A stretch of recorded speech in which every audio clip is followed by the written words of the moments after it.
Assalamualaikum warahmatullahi wabarakatuh. Kembali lagi di channel saya. Teman-teman, saya akan membahas sesuatu yang menarik nih mengenai pendakian ultralight. Saya introduksi dulu ya untuk awalan. Jadi mungkin yang namanya pendakian ultralight atau dengan gaya ultralight atau manajemen ultralight di Indonesia itu belum sepopuler seperti di negara luar ya teman-teman, kayak di negara Amerika. Dan sebenarnya ultralight itu juga baru booming di tahun 2000-an ya di negeri Paman Sam. Nah, di Indonesia ini sebenarnya munculnya itu baru beberapa tahun belakangan ya, jadi belum terlalu lama juga. Tapi di tahun 2021 ini saya ngelihat ultralight itu udah menjadi sesuatu yang udah nggak asing lagi ya bagi pendaki Indonesia. Dulu awal-awal saya bisa dibilang hijrah ke ultralight itu juga barang-barang ultralight yang terjangkau itu juga masih kurang ya teman-teman, maksudnya kurang banyak gitu. Kalau sekarang malah lebih banyak pilihannya dan banyak juga makers lokal kayak pembuat barang-barang ultralight kayak tas, kayak tartan, kayak apalagi ya, kompor-kompor UL yang dari Spiritus itu juga udah banyak yang bikin sekarang. Mungkin udah banyak yang tergugah juga kesadaran bahwa pendakian ultralight itu adalah menjadi sebuah solusi yang bagus agar kegiatan mendaki kita tuh nyaman dan aman gitu teman-teman. Jadi kita nggak perlu apalagi pakai tas keril yang gede gitu.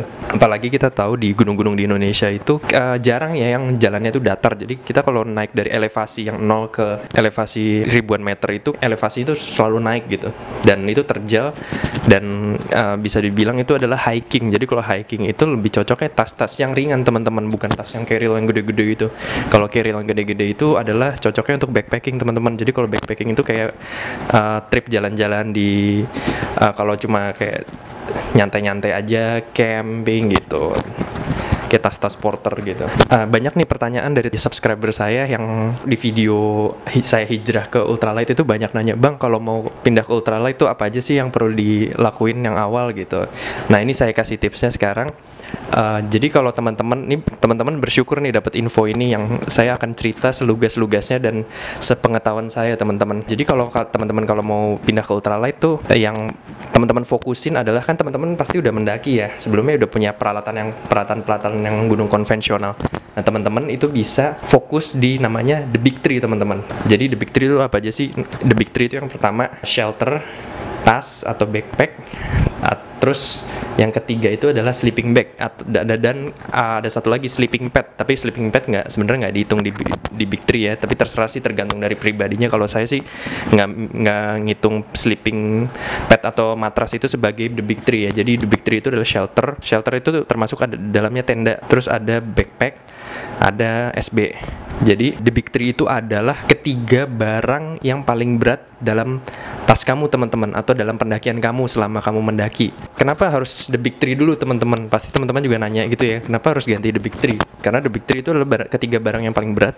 Nah, kalau teman-teman ganti ketiga barang itu atau mengurangi ketiga barang itu yang lebih ringan, itu teman-teman akan berasa banget jauh bedanya untuk di pundak dan di bawah pas pendakian. Itu berasa banget bedanya nyamannya teman-teman, dan berasa efeknya gitu. Kalau teman-teman cuma ganti misalnya cooking set dari cooking set DS200 ke titanium, itu nggak signifikan teman-teman. Atau teman-teman ganti kayak sendok besi ke sendok titanium, itu juga nggak terlalu signifikan teman-teman. Atau kompor yang kotak ke kompor yang titanium gitu, atau kompor BRS 3000T, itu juga nggak terlalu signifikan teman-teman. Jadi teman-teman yang pertama itu harus fokus ke yang pertama itu ada the Big Three dulu. Itu ada tiga barang yang paling berat.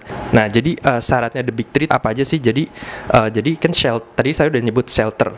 Jadi shelter itu teman-teman harus pilih tenda itu yang di bawah 1 kilo teman-teman beratnya. Itu standarnya ya teman-teman. Terus yang kedua adalah tas juga harus di bawah 1 kilo, dan SB juga harus beratnya di bawah 1 kilo. Itu teman-teman sebenarnya nggak ada patokannya sih teman-teman. Cuma kalau menurut saya di bawah 1 kilo itu udah berasa banget bedanya gitu. Jadi masing-masing harus di bawah 1 kilo. Jadi teman-teman nanti kalau misalkan mau beli tenda atau beli SB, beli tas, itu teman-teman juga bawa timbangan ke toko atau di online bisa tanya ke sellernya ya, ini beratnya berapa gitu, berat kosongnya gitu. Jadi ingat teman-teman, di bawah 1 kilo ya ketiga barang itu. Terus yang kedua adalah teman-teman harus beli timbangan, teman-teman, timbangan ini ya, apa, timbangan dapur. Timbangan dapur itu yang bisa ngebaca gram, kalau bisa yang jangan yang manual ya teman-teman, yang masih analog gitu, tapi belinya yang digital. Dan itu di online juga udah banyak kok yang murah-murah gitu, karena digital lebih akurat ya teman-teman dibandingkan yang analog. Nah, kalau misalkan teman-teman udah beli timbangan, udah ganti barang-barangnya ke tadi fokus ke Big 3, lebih yang ringan di bawah 1 kilo. Nah, teman-teman nanti bisa kumpulin barang-barangnya itu, terus ditimbang satu-satu teman-teman ya, peralatannya. Kalau misalkan peralatannya itu masih berat ya teman-teman bisa ganti yang lebih keringan. Tapi untuk utamanya sih fokus ke the Big 3 aja dulu gitu. Kalau saya ya, untuk mudahnya, karena misalkan teman-teman belum ada pengalaman ultralight gitu, jadi teman-teman sambil mendaki, sambil ngetes, sambil praktek di lapangan, nanti teman-teman bisa mengetahui apa yang dibutuhkan, apa yang enggak gitu teman-teman. Untuk mudahnya ya, karena kalau emang ultralight itu barang-barangnya juga lumayan mahal-mahal ya teman-teman, apalagi khususnya yang bagus-bagus itu, kayak pokoknya ultralight tuh prinsipnya semakin ringan semakin mahal, dan semakin ringan juga ya itu bawa kualitas, semakin ringan juga bawa kualitas gitu teman-teman. Jadi untuk awalan teman-teman baiknya sih fokus ke the Big 3 dulu. Kalau memang mau hijrah ke pendakian ultralight, nggak usah fokus yang ke lain dulu kayak kompor, panci gitu-gitu, itu nanti belakangan aja, sambil teman-teman nanti tes dan ukur ya teman-teman. Karena saya dulu juga kayak gitu, fokus ke the Big 3 dulu, cari yang murah-murah, baru nanti kalau misalkan teman-teman suka mendaki, emang hobi di situ dan suka mendaki, baru teman-teman investasikan boleh ke barang-barang yang lebih mahal gitu, kalau misalkan barang yang lama udah mulai usang gitu.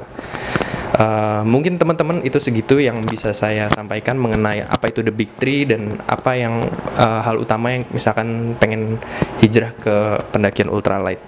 Semoga video ini bermanfaat dan terima kasih sudah menyimak. Assalamualaikum warahmatullahi wabarakatuh. Sampai ketemu di video berikutnya. Ciao.